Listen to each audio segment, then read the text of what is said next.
Hey, it's Heidi Rain. Welcome back for another episode of Addiction and Codependency Breakthrough. We are going to be talking about the different ways that we enable through our codependent behavior patterns. I'm going to be breaking down one at a time, one idea at a time. So not only am I giving you like a checklist, if you do this, if you do that, if you do this, but I'm going in to say, here's how you might be doing this. Here are the ways that you might be doing this behavior. It is so important that you understand how powerful you are as a family member, as a loved one of an addict or an alcoholic, to be able to not control the situation, but certainly you have massive influence when it comes to helping your loved one get well and helping your family be restored and you being restored to sanity and to peace once again. And I know that's possible. So, by the way, I've created a special personality test just for you that is called our codependent attachment personality patterns. And this is very specific to you. Those of you who are in relationships with addicts or alcoholics or grew up in that dynamic to see which codependency pattern you resonate with the most. If you go over to HeidiRain.com, you can take that personality assessment for free as my gift to you. And I'll also look in the comments below. But for now, let's get into one of the ways that we enable. And this is probably the first and most important thing that we're going to talk about, and that is denial.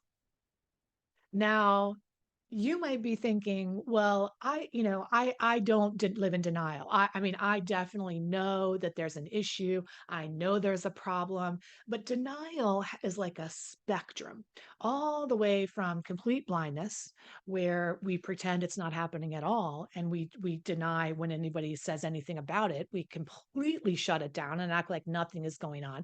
And the people who live over here are the people who live in that shame and fear about, if the neighbors, what are the Joneses going to think? I couldn't let anybody possibly know that the addiction is happening in our dynamic. So I'm going to be in denial and just pretend I don't want to talk about it at all.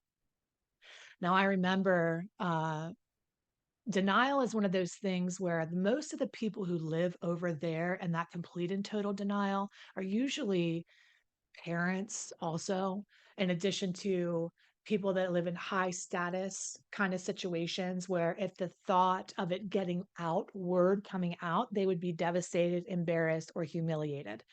That's one of the people who live in complete denial. Another shade of denial is people that are married to addicts or alcoholics. And this is kind of like in this middle area where you know it's an issue, but you downplay the severity of the issue. You're in denial about how bad it actually is. You compare the addict or alcoholic to other people. Well, at least they're not. You watch Intervention and you're like, thank God, well, honey, it ain't that bad. Mine's a functioning alcoholic, or mine's a high functioning alcoholic, or an overachieving alcoholic or addict, or they only use prescription medication, whatever it is, there's this element of denial that it's even an issue or how bad it really is. And that comparison is really one of the number one tools we use to live in a space of denial. And then the last position that we're in is the addict or alcoholic is in denial and we're trying to penetrate them, and then we co-sign their denial. So let's go in the middle here today. This is really where I want to talk about the most about or you're not in denial at all and they're in denial. That's what I mean, right? There's no denial at all. So that's the spectrum, severe to moderate or intermediate denial. And I'm talking to you who's in the intermediate kind of category, moderate denial. Why are you doing that? First of all, let me just tell you, I know that you're doing this for a very good reason. And what is the reason for most of us? It's protection. We think we're doing it out of love. All right. If I asked you, if I said, hey, why are you denying how bad it is? You would say, well, Heidi, I love them. I only want to see. In fact, they're two different people. There's the good alcoholic and the bad alcoholic. There's when he's sober or when they're high. And, and you do this dance of separation or splitting, which is very common when you're dealing with an addict and alcoholic. And so then you pretend that it's not happening because you only think about the times when this person is well, and you say it's out of love because you're holding the vision of this person. You're holding the potential of this person, of who you know they could be and who you want them to be in your life for you. And you think you're doing that out of the most loving possible place. And I get that. Listen, when I was growing up with my dad, who was an alcoholic, there were many times where my stepmom, who loved him completely, I mean, she's a woman of the Lord, and so many, by the way, I know of us. I've dealt with a lot of people who have that gray area between, you know, our sometimes our spirituality can even get in the way of this denial where we're like, I don't even want to speak the negativity. I don't even want to speak of their addiction. I'm only speaking healing. I'm only speaking recovery. I'm only, or if you're a manifestation person instead of a born again person, you might be saying, well, I'm only going to speak into existence what I want to call in. And I refuse to focus on the addiction and only focus on their recovery. And both of these things are a monumental mistake in my mind because the way that we're able to heal and break through from any problem in our life, step number one is radical acceptance of the situation that we're in. That's why when people go into recovery, the first step is surrender. It's like, yeah, the jig is up. I got an issue, right? We also have to surrender to this problem and make it known to ourselves that it's an issue. So the point is that, my stepmom, though she loved him so much and was holding that higher vision for him, and inadvertently was co-signing the bullshit. All right. Co-signing the bullshit. I mean, I remember one time, and this happened so many times, where my dad would like get into accidents himself, like fall down a lot or hurt his knuckles, or I don't even know what he would do, get mad, maybe punch. I have no idea. But there were many times where he was like, you know, accident prone.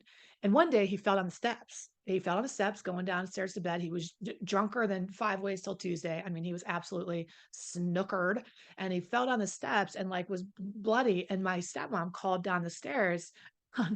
I'll never forget. And she was like, honey, did you take your blood pressure medicine today?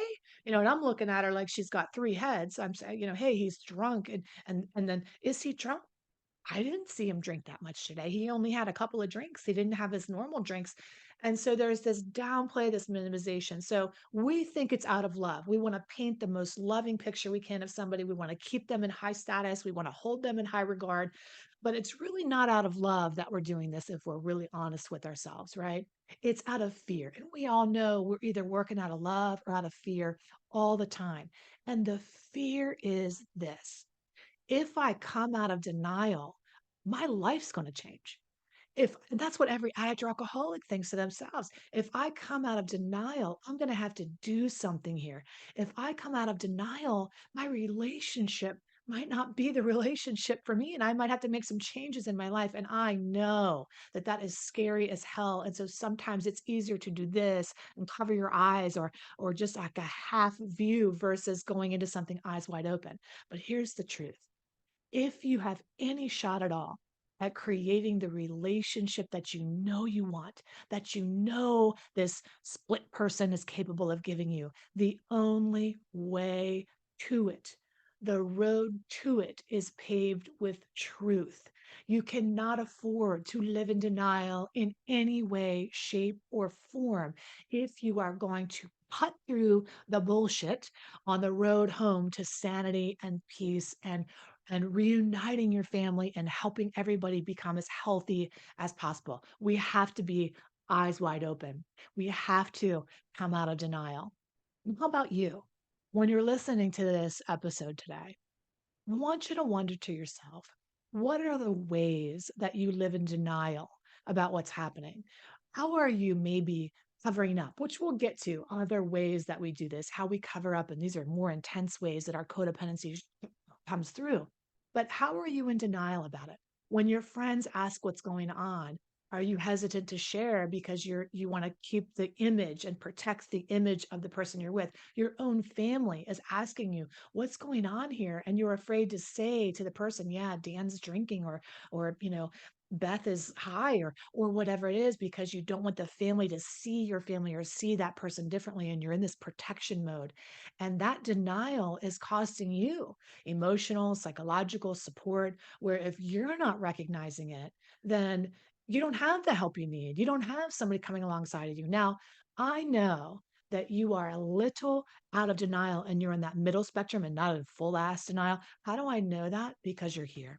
you're listening to this podcast or you are watching this episode and you're saying to yourself, I know that they have an issue. In fact, sometimes it bothers me so much when they're in denial. I don't want to come out of denial. I want them to come out of denial and just admit what's going on, and then our world will be a great. But you have to be on that same page. Awareness is the very first step to the ways in which you are protecting your loved one who is actively hurting you and the entire family. Now, I have a bunch of resources for you that I'd like to make available to you so that you can start your healing journey. One of them is just to get a beat on where your codependency lies, and that's in that free assessment that you can take over at HeidiRain.com. Another way is to look at some of the courses that we have to be able to support you on your journey, how to set boundaries with an addict. We also have coaching. You can actually, well, at the time I'm filming this, so I don't know if it's available now, but for a very limited time, you can book a one-on-one with me. I've opened up my schedule just to see some people one-on-one. If that's not available, I apologize. That was the limited time. But we also have other group coaching containers that you can ask about as well. Now, I just want to encourage you and take the next step. You do not have to suffer with this all by yourself. You feel like you carry the weight of the world on your shoulders. You have to keep all the balls up in the air. You have to make sure everything's looking good from the outside looking in. And meanwhile, behind closed doors, it is completely falling apart. You can only do that for so long. You can't do that forever until you end up feeling anxious all night long. You're wondering, when is the ball going to drop? When is the jig going to be up? You feel overwhelmed by the sheer burden of carrying everything that you're carrying. So, just that sheer feeling of anxiety alone is enough to want to for me to encourage you to get some help in your healing journey.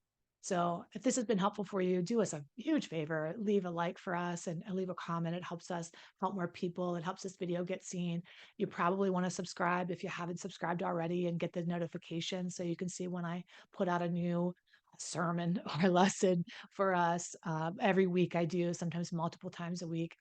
And I just want to encourage you to take the very first step, which is taking that assessment to see how your codependency could be playing a role in enabling addiction versus supporting recovery. And I love you so much. I'll see you in the next episode. Take excellent care of yourself. Bye.